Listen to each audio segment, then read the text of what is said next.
So you called her a dark goddess, and that word does tend to, I think it's misunderstood quite a lot, isn't it, the term dark goddess? What do you mean? What's your definition of dark goddess? Like I say, my pain, if I can call it that, growing up was not having a role model and not having someone to honour what we go through on a human journey.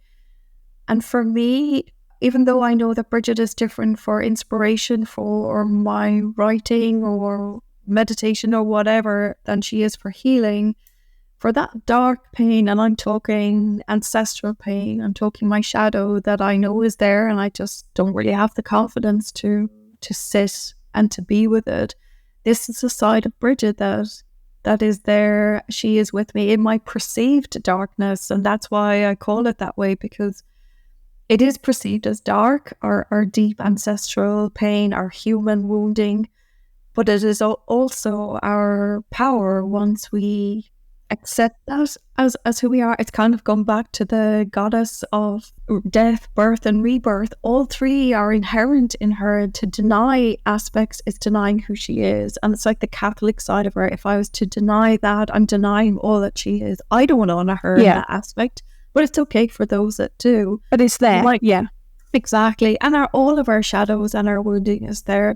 That's why we're in life. It is to make peace with that, or to evolve from it, or to grow spiritually. And Maman Brigitte is really for that hard pain and that real soul destroying lament that we have. And I'm talking really serious dark stuff, because this is what she came from. She came from enforced slavery. She came from restriction, she came from abuse, she came from torture, from being ripped from families. And she evolved into this no-nonsense, just like, it is what it is. You are where you are. You either get on with it or you don't. And if you're not ready for it, that's fine. But give me a call when you are ready, and I will show you really where your darkness is and sit with you while you do your work.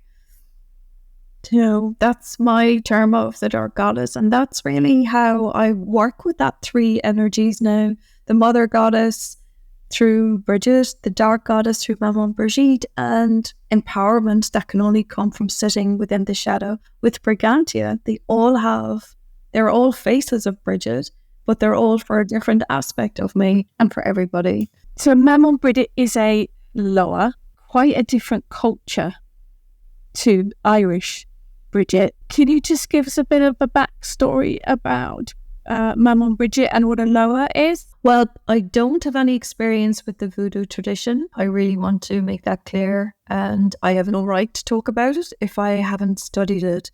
My approach to writing about Maman Brigitte was coming directly from Brigitte, for focusing on that half aspect of the makeup of Maman Brigitte, and the other half was Oya.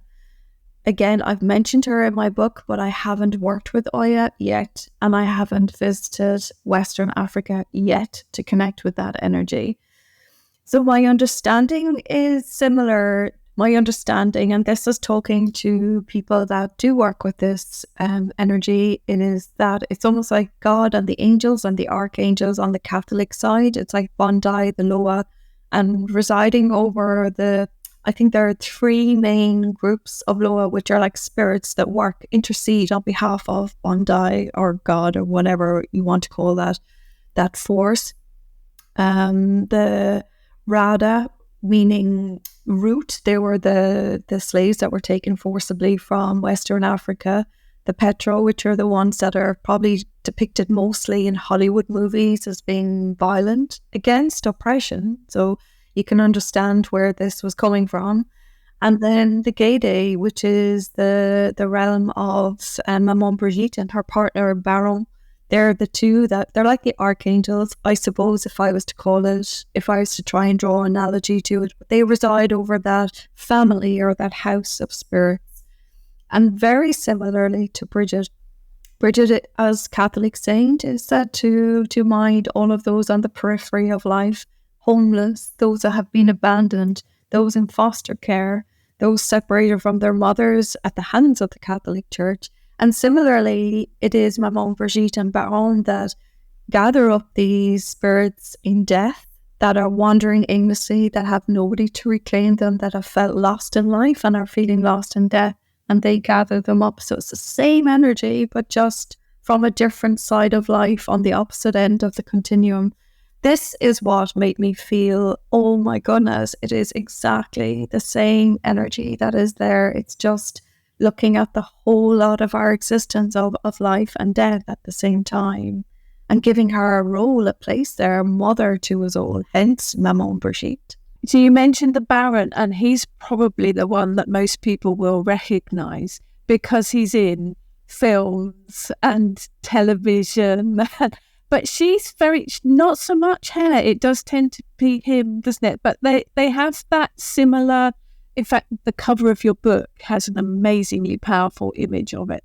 And the Baron has very similar facial makeup, artwork, artistry. Well, I'm not sure whatever you want to call it. Is that important, do you think, that look? Oh, for sure. It's. I think when I was really discovering who she was and finding out she was the only white-skinned Loa with red hair, yes, this was enough indication. But other people say it's not true. She's dark-skinned. I don't know. But, I mean, every artist has the freedom to personify her and depict her as they wish. But yes, the sealed mouth was so intriguing for me, because if Brigitte is part of Maman Brigitte, and she is the goddess of everything oratory, poetry, bardic storytelling, why is she depicted with her mouth shut?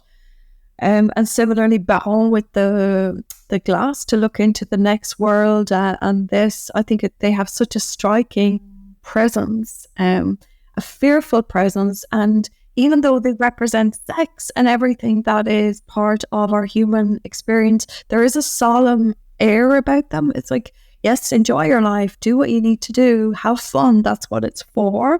And the only thing they could really enjoy in slavery, if anything, was anything that was free, like sex.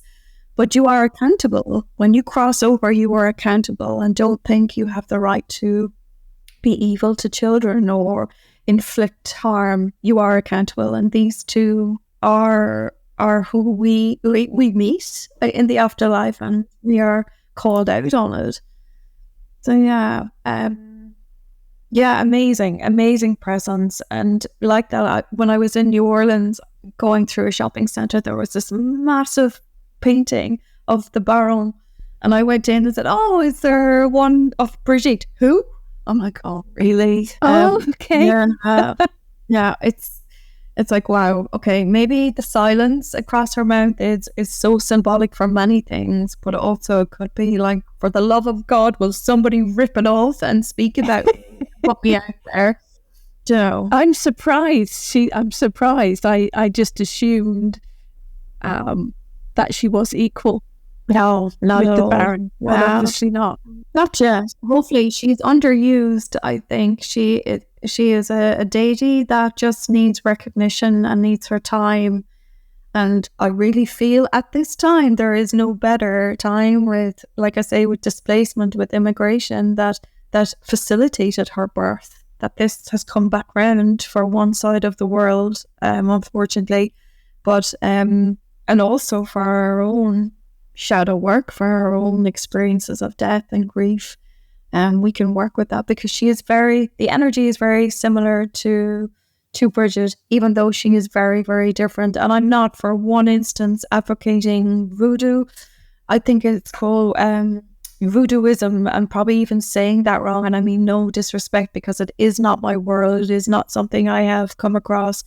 But I would hope that my little book will just allow people to consider her outside of how she is at Inbolg and as Catholic saint, and to see the beauty and depth that is within her, and to see the beauty and death as well, and in that essence of being returned back to the mother, to no matter what happens in life, that you are reminded that you are loved and safe when you cross over.